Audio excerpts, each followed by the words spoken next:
સાબરમતીમાં કરોડો રૂપિયાનું આંધણ કર્યું, પણ સાબરમતીનું પ્રદૂષણ ઠેરનું ઠેર છે.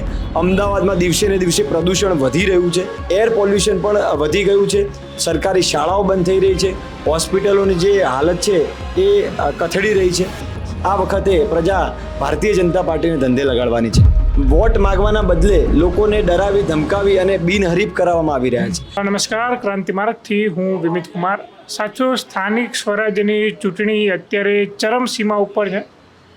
અમદાવાદના ચાંદખેડા વોર્ડ પર ઉમેદવારી નોંધાવનારા કોંગ્રેસના તેજ તરાર નેતા, પહેલાં સામાજિક આગેવાન હતા, સામાજિક કાર્યકર હતા, અને જિજ્ઞેશભાઈ મેવાણી એમના નજીકના વ્યક્તિ સુબોધભાઈ આપણી સાથે જોડાયા છે, જે એમને ઉમેદવારી નોંધાઈ છે. સુબોધભાઈ, ક્રાંતિમાર્ગ આપનું સ્વાગત છે. Thank you. આપના સૌ દર્શકોને મારા ક્રાંતિકારી સલામ. કેવું લાગી રહ્યું છે નેતા બનીને? પહેલાં તો સામાજિક કાર્યકર્તા હતા. સામાજિક કાર્યકર્તા નેતા ના હોય એ વ્યાખ્યા જ એકદમ ખોટી છે. એટલે જે લોકોના પ્રશ્નો ઉઠાવે એ સૌ નેતા છે.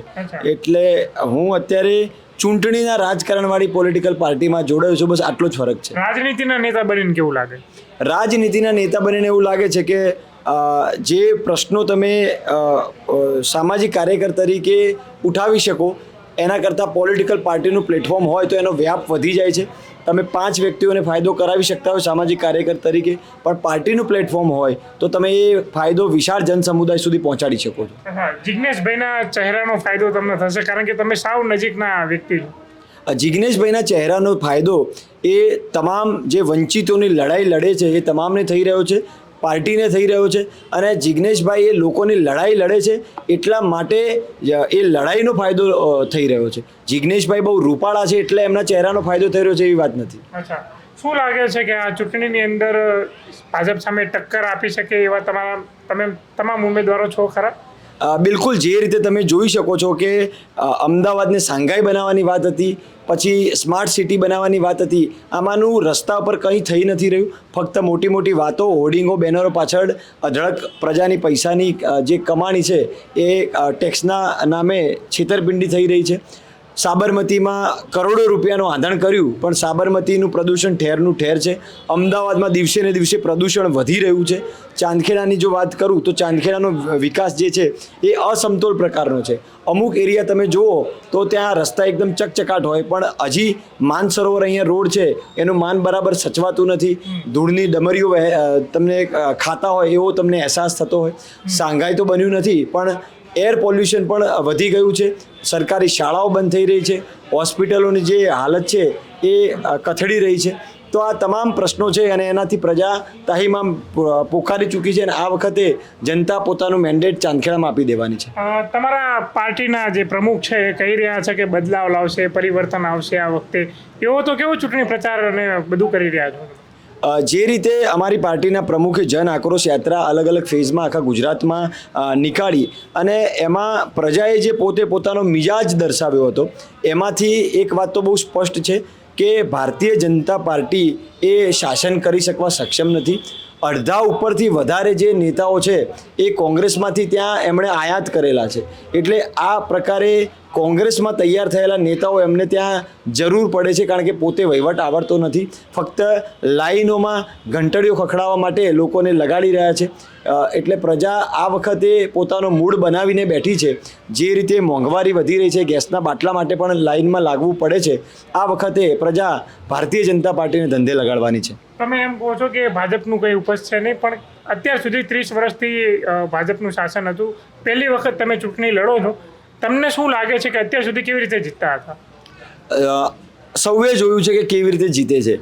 જે રીતે ફોર્મ પાછા ખેંચાવે છે, ડરાવીને ધમકાવીને, પોલીસનો પોતાના પાવરનો ઉપયોગ કરીને જે આખી લોકશાહીને તહેસ નહેસ કરવાની એક ષડયંત્રપૂર્વકની ચાલ ચાલી રહી છે, જેથી કરીને પોતાના મનગમતા ઉદ્યોગપતિઓ હોય એમને એ પોતે જે ભારત દેશને કહેવાય એક પ્રકારે ખોળે ધરી દીધો છે. તો આ બધી વસ્તુ કરવા માટે આ આખું વસ્તુ ચાલી રહી છે અને પ્રજા બધું તમામ જોઈ રહી છે. તમને પોતાની જીતની ઉમ્મીદ કેમ લાગી રહી છે? જીતની ઉમ્મીદ કેમ ના હોય, કેમ ના લાગવી જોઈએ? કારણ કે આટલા 20-25 વર્ષના શાસન પછી પોતાના કામના આધારે પ્રજાની વચ્ચે જઈ અને વોટ માગવાના બદલે લોકોને ડરાવી ધમકાવી અને બિનહરીફ કરાવવામાં આવી રહ્યા છે. એટલે જનતાનો મૂળ આ વખતે ભારતીય જનતા પાર્ટીએ પારખી લીધો છે અને એના આધારે જ હું કહું છું કે અમારી આખી પેનલ છે એ ચાંદખેડા વોર્ડમાંથી વિજય થઈને નીકળવાની છે. એટલે ભાજપની ખામીઓના કારણેની વાત કરો છો, પણ તમારી ખૂબીઓ એવી તો શું છે કે જેના કારણે તમને એવું લાગે છે આ વખતે અમે જીતવાના? જ્યારે ભારત દેશ આઝાદ થયો ત્યારે અહીંયા ટાંકણીનું ઉત્પાદન નહોતું થતું. આ કોંગ્રેસની સરકારે આ દેશની અંદર અસંખ્ય ડેમ બાંધ્યા છે, અસંખ્ય સરકારી ઇન્ફ્રાસ્ટ્રક્ચર ઊભું કર્યું છે, નવું એમ્પ્લોયમેન્ટ જનરેટ કર્યું છે, સરકારી શાળાઓનું ઇન્ફ્રાસ્ટ્રક્ચર કરેલું. એવા ટાંચા સાધનો હતા અને ખૂબ ઓછી સગવડો હતી. એ સંજોગોમાં ગામે ગામ પ્રાથમિક શાળાઓ ખોલી છે. જ્યારે અત્યારે એવું થઈ રહ્યું છે કે ગામે ગામ પ્રાથમિક શાળાઓ એ બંધ થઈ રહી છે, પ્રાઇવેટાઇઝેશનને પ્રોત્સાહન મળી રહ્યું છે. તો આ બે સરકારો વચ્ચેની સ્પષ્ટ તુલના છે. એક સરકાર હતી જે એક ઇન્ફ્રાસ્ટ્રક્ચરમાં માનતી હતી, જ્યારે આ સરકાર છે એ જ્યારે કંઈ ના મળે ત્યારે ફક્ત ને ફક્ત ધર્મના નામે હિન્દુ મુસ્લિમ આ જ વાત કરી રહી છે. એટલે લોકો આનાથી ત્રસ્ત આવી ચૂક્યા છે. તમારા સામેના જે હરીફ ઉમેદવાર હોય એની કરતાં તમારામાં વિશેષ વ્યક્તિગત શું ક્વોલિટી જેના કારણે તમને જીતની ઉમેદ? બિલકુલ, હું અહીંયા અનુસૂચિત જાતિ સીટ ઉપર લડી રહ્યો છું. મારા જે હરીફ ઉમેદવાર છે એમણે પોતે, કદાચ હું ખોટો ના હોઉં તો જે પેમ્ફલેટ છપાયું છે એમાં પોતાની શૈક્ષણિક લાયકાત સુદ્ધા પણ દર્શાવી નથી. અને એમના પિતાશ્રી અહીંયા જ્યારે એક્સ કોર્પોરેટર રહી ચૂક્યા છે. આમ પરિવારવાદમાં નહીં માનનારી પાર્ટીનું બણગા ફૂંકે છે, પણ એમણે પોતે એ પોતાના દીકરાને ટિકિટ અપાવી છે અને એ પોતે એમના દીકરાના કામના આધારે નહીં પણ પોતાના નામના આધારે વોટ માંગી રહ્યા છે. એટલે સ્પષ્ટ છે, હું 13 વર્ષથી સામાજિક કાર્યકર તરીકે સક્રિય રહ્યો છું. અસંખ્ય માનવ અધિકાર ભંગની ઘટનાઓમાં મેં પોતે અવાજ ઉઠાવ્યો છે. અમદાવાદથી ઉના સુધીની 450 કિલોમીટરની ઉના દલિત અત્યાચારની ઘટનામાં પોતે ભાગ લીધો છે. ગુજરાતની અંદર ફિક્સ પગાર હોય, કોન્ટ્રાક્ટ પ્રથા હોય, આશા આંગણવાડી બહેનોનું આંદોલન હોય, આ તમામ પ્રશ્નોના મુદ્દે મેં પોતે બેબાકીથી અને પૂરી નિષ્ઠાથી પોતે અવાજ ઉઠાવીને કામ કરેલું છે. અને ગુજરાતની જનતાએ આ તમામ વસ્તુ જોઈ છે. જ્યારે સામે પક્ષે આપ જોઈ શકો છો કે પોતે એક કામ કર્યું હોય એવું બતાવવા માટે કંઈ જ નથી. એટલે એક બાજુ લાયક ઉમેદવાર છે અને એક બાજુ પોતે ખાલી ફક્ત પોતે કોઈના સંતાન હોવાના લીધે એ ટિકિટ મળી છે અને એના નામે વોટ માગવામાં આવી રહ્યા છે. એટલે હું કામના નામે વોટ માગી રહ્યો છું, જ્યારે પોતે બીજા મારી જે હરીફ ઉમેદવાર છે એ પોતાના પિતાશ્રીના નામે વોટ માંગી રહ્યા છે. યુપી બિહારથી જે બોન્ડેડ લેબર બનાવી અને લોકોને લાવવામાં આવેલા એવા લગભગ 47થી 50 લોકોને મેં મારા એકલા હાથે જઈ અને વેઠિયા પ્રથામાંથી મુક્ત કરાવીને પોતાના વતન મોકલી આપેલા. અમારી મુવમેન્ટ જે ફિક્સ પગારની ચાલી એના લીધે ગુજરાતના 1,19,000થી પણ વધારે કર્મચારીઓને લાભ મળ્યો અને વર્ગ 3ના કર્મચારીઓનો પગાર વધારો થઈ ચૂક્યો છે.